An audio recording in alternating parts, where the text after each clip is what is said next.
Welcome back to Limitless Living, where we delve into the teachings of Robert Kiyosaki and explore the most important thing that every single person has. In this video, we will uncover the secrets of Kiyosaki's success and how he has used this one thing to change his life and the lives of millions around the world. Join us as we learn from the master himself and discover how we can use this knowledge to unlock our full potential and achieve the success we've always dreamed of. So sit back, relax, and get ready to learn the most important thing that everyone has by Robert Kiyosaki. The most out-of-date notion is to earn a degree, find gainful employment, work hard, accumulate money, pay off debt, and then invest in the stock market for the long run. Why bother with frugal measures when the government is printing trillions of dollars? Extreme inequality exists between the richest 1% and the poorest 99%. Money isn't the only factor. Think about the larger picture for a second. But now what?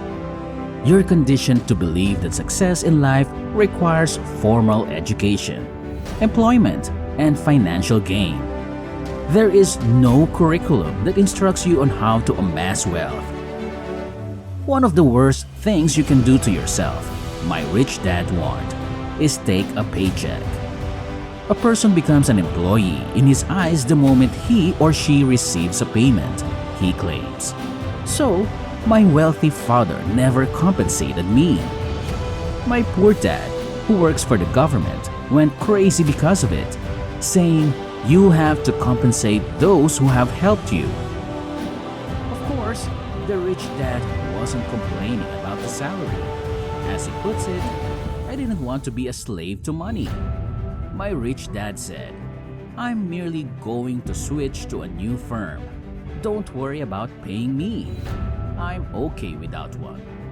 There is no one who needs to tend to me.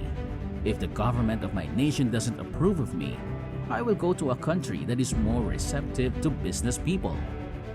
The essence of an entrepreneur, then, lies not in the company itself, but in the person's way of thinking, their toolkit of abilities, and the unique rules by which they operate.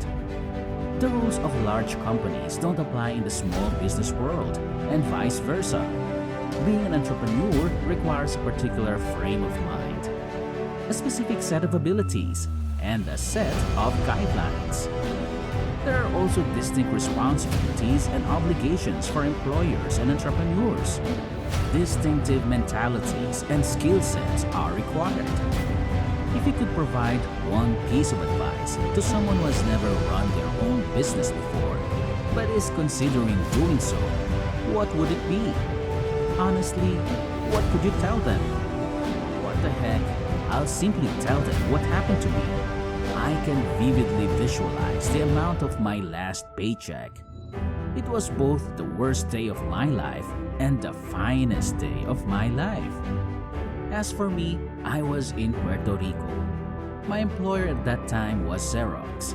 The last thing I received from my employer was not a salary, but a bonus check for around $30,000.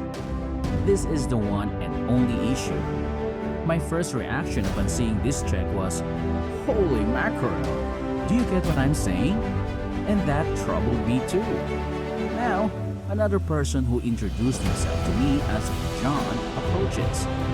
Meanwhile, John assures me that I will see him again. That's why I asked. "You're doomed to fail," he says. For a long time, I couldn't afford anything. There was no income coming in for me.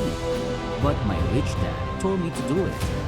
He claims that a lack of regular income serves as a character-building exercise by making one more resourceful and hungry. Another option is to give in to dishonesty, cheating, and stealing and become a criminal. Either that or you'll improve as a person. That's the actual upside of starting your own business. When you have nothing to lose, you learn a lot about yourself. This means that you should constantly keep the larger picture in mind. As a result, a lot of individuals are wondering, what's going to happen to me? If you step back and take a look at the big picture, you'll also see that for every bad thing that occurs, there is a wonderful thing waiting in the wings. No matter what may come though, you must be ready. It would be a huge mistake to assume the next 2 decades would be the same as the previous 2. When you and I go to the store to get milk, for example, a look at the date of expiration is standard procedure. The majority of people, however, do not verify when their brains expire. I keep piling on debt rather than eradicating it. Just so you know, I refinanced $300 million in debt. My interest rate dropped from 5% to 2.5% was a big win, and money is no object for me now. I am now receiving more money each month as a result of a decrease in my interest expenses. Some gurus on personal finance may advise you to stop using credit altogether, but I suggest you should instead master debt. According to Rich Dad, Poor Dad's first lesson, the wealthy shun the pursuit of financial success. Our alternative is to start new companies. Our business model involves the purchase of a property. I have never put money into the stock market. The primary reason is that, as a business owner, I am in a better position to regulate financial aspects, including earnings and tax payments. Furthermore, I am exempt from paying taxes as an entrepreneur and real estate owner. That's why, if my business succeeds and I am able to rake in $1 million, I put that money into real estate and get a 4-fold return on my investment. My solution was to invest $1 million in property. Outdated thinking yields outmoded actions. Hence, the conventional wisdom that one should acquire an education, get gainful employment, work hard, save money, pay off debt, buy a home because it is an asset, and invest for the long term is becoming more irrelevant for most people. A similar concept is that of the entrepreneurial spirit. There is no such thing as a bad economy, but that's not what we're talking about. The global economy is available to everyone. Of course, we also have our own internal economy, and that determination is to alter our home economy.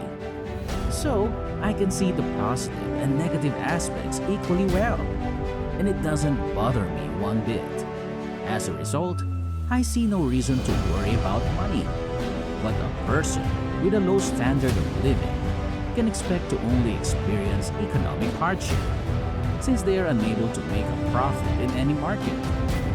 To someone living in the middle class, the loss of their job is catastrophic because they rely on their income to provide for basic necessities like housing, transportation, and entertainment.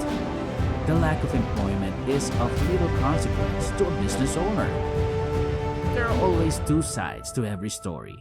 So if you feel the economy is bad, it's probably just your economy. Consider the consequences of an economy without stable employment opportunities. The true entrepreneur, on the other hand, looks inward and thinks, this is good because I am going to go up higher when they experience setbacks. Mistakes are significant. They indicate that you did not know something. But the average person will fall to the ground and say, I'm going to take some Prozac. Or that one person has all the mistakes. But a true business leader can always improve upon their previous success or failure. Everything that happens to them only makes them more powerful, better, smarter, and happier. However, an individual whose mental fortitude is lacking, it usually occurs because they are so afraid of it. People who worry a lot about their employment prospects tend to actually end up losing their jobs. This means that the first order of business for any entrepreneur is to maintain order on the inside. You become an employee the moment you cash that check. You need to be able to withstand that. Internal self-control is key. Now that the video is over, what do you guys think? Will you start your journey today? Comment down your answers below. Don't forget to like this video. And since you're already here, you might as well subscribe to our channel and click on the notification bell so you don't miss out on great new videos. Thank you for watching, and we will see you in the following video.